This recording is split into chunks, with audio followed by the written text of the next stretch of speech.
Moi, je n'étais pas en France au mois de mai l'année dernière. Est-ce je n'ai pas vu donc les événements, je les ai vus dans les journaux, n'est-ce pas? Est-ce que vous pourriez me dire ce qui s'est passé? À Orléans, il y a eu des grèves et puis quelques manifestations, mais il n'y a pas eu de choses graves. Ici, il ne se passe jamais rien. Dis mémé, comment c'était? Comment c'était, mémé 68?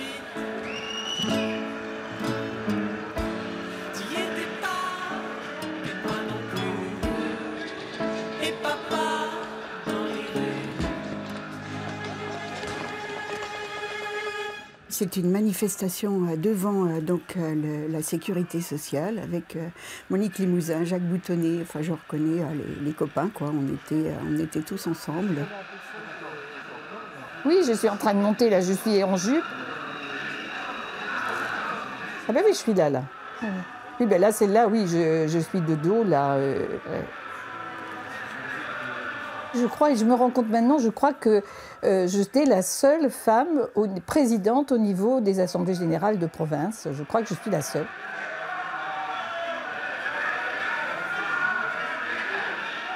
On est vite devenus très nombreux. Ce à quoi nous, les étudiants, on ne croyait pas forcément, quoi. On ne pensait pas que ça allait se mobiliser autant, quoi. Ça a été peut-être la première surprise, c'est de voir que tous ces jeunes, les étudiants, tout le monde, les lycéens, tout le monde venait en fait à nos manifestations. Les ouvriers nous ont rejoints, donc on ne pensait pas qu'il y avait autant de gens qui avaient envie de protester.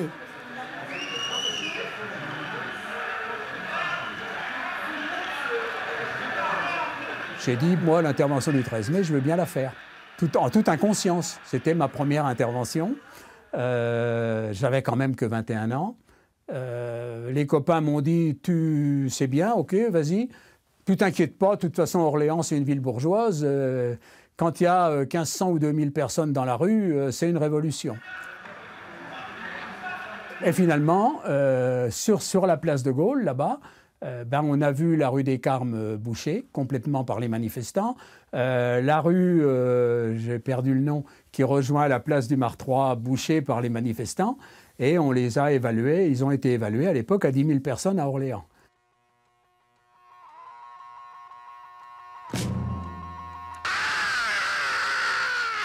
You say you want a revolution.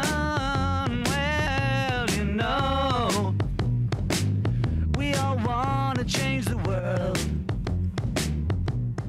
Camarades, étudiants, lycéens, enseignants, travailleurs. Si nous nous retrouvons aujourd'hui dans cette manifestation, ceci montre bien que le mouvement lancé par les étudiants et celui lancé par l'ensemble des travailleurs ne sont pas deux mouvements parallèles. Au contraire, nos actions se rejoignent. La lutte que nous menons, étudiants, enseignants, lycéens, pour la démocratisation est de même nature que celle menée par les travailleurs pour la démocratisation dans l'entreprise.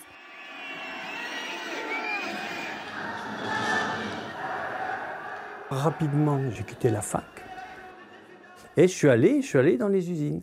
Et ce qui était intéressant, c'est qu'on arrivait à 3 ou 4 devant une usine, on expliquait le mouvement et les ouvriers des usines de 200-300 personnes se mettaient en grève.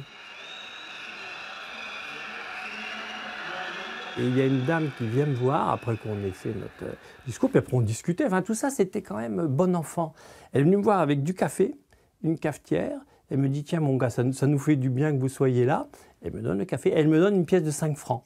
C'était des grosses pièces, je m'en souviendrai toute ma vie. Elle était toute brillante, comme si elle l'avait astiquée. Elle me dit, voilà, vous causez pour nous.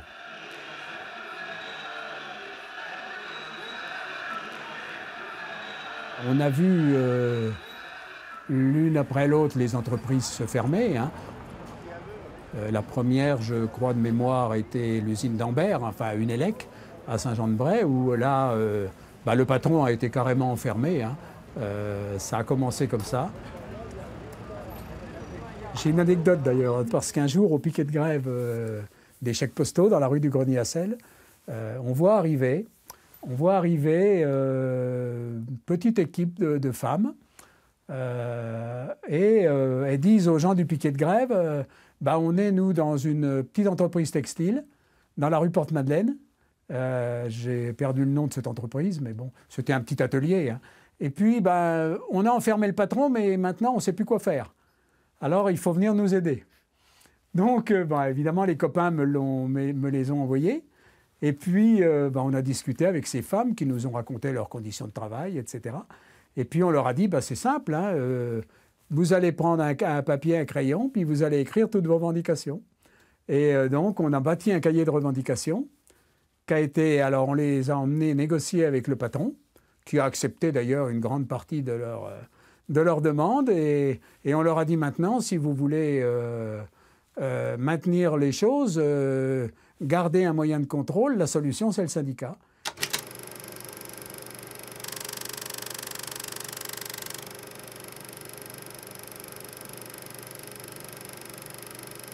J'avais cette caméra, j'avais fait du film avant.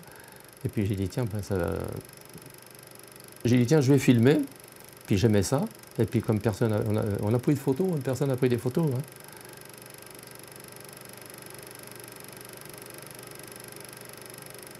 J'étais pas responsable syndical à cette époque-là. Nous suivions, tels les moutons de Panurge, nos dirigeants syndicaux. Ça s'est passé, en toute honnêteté, à la bonne franquette. Il n'y a pas eu d'accroc, jamais durant le séjour de la grève. On n'a jamais eu de prise de bec, jamais. Le directeur, il était avec nous aussi. Tout s'est vraiment très bien passé.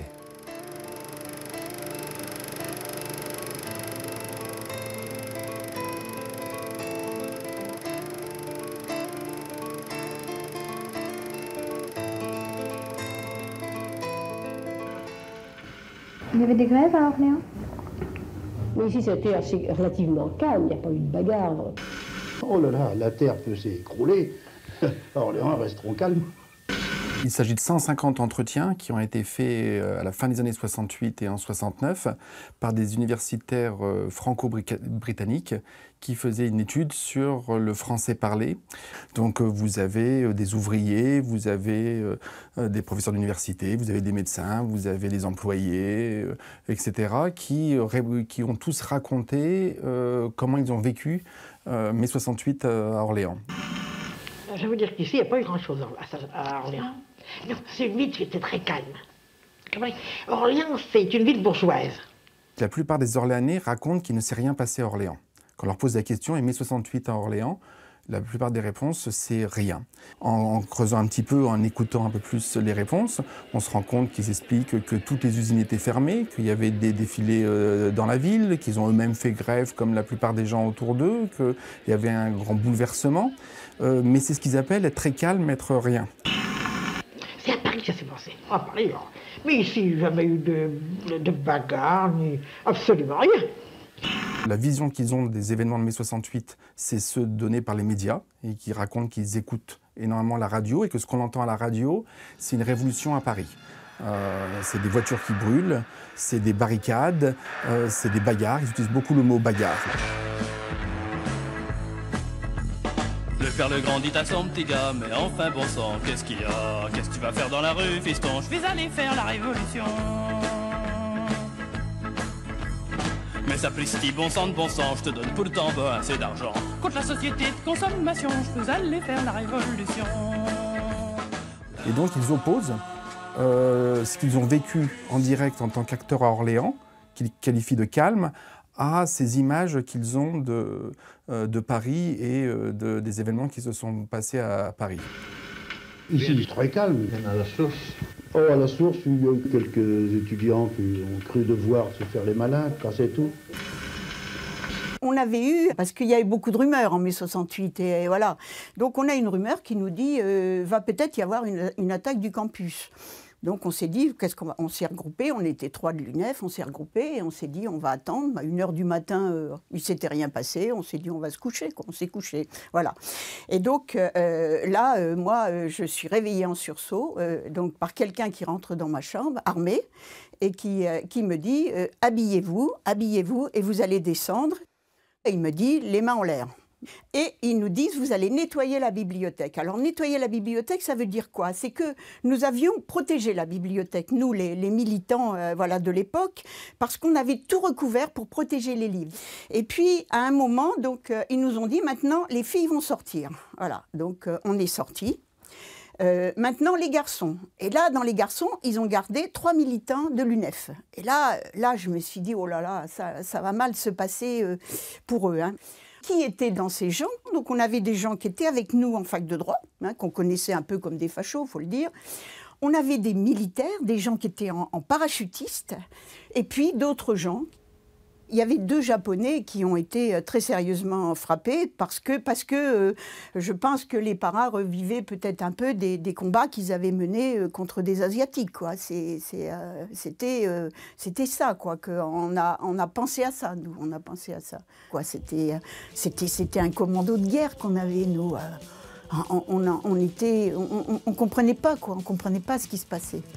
Et ce fut sans doute l'événement le plus important de ce mois de mai. 2 ou 3 juillet, tout est terminé, tout le monde est parti. Il y a eu donc les commandos à la fac. Il y a eu une perquisition chez moi, qui est dénoncée, je ne sais pas ce qui se cherchait.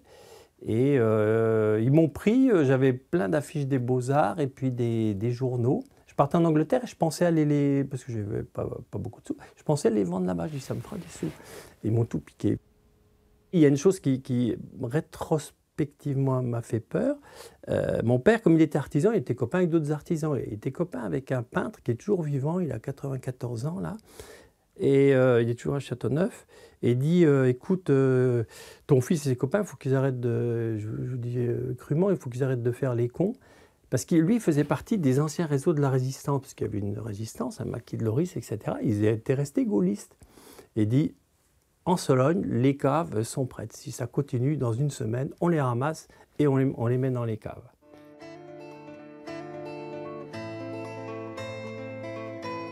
On savait que la fin allait avoir lieu.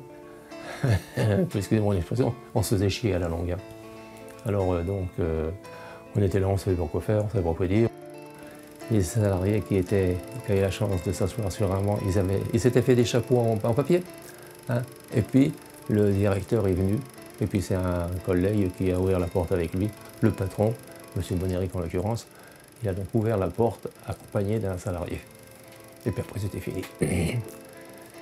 On est rentré chacun chez soi. Alors puis ils enlèvent l'affiche. Voilà. La grève est finie.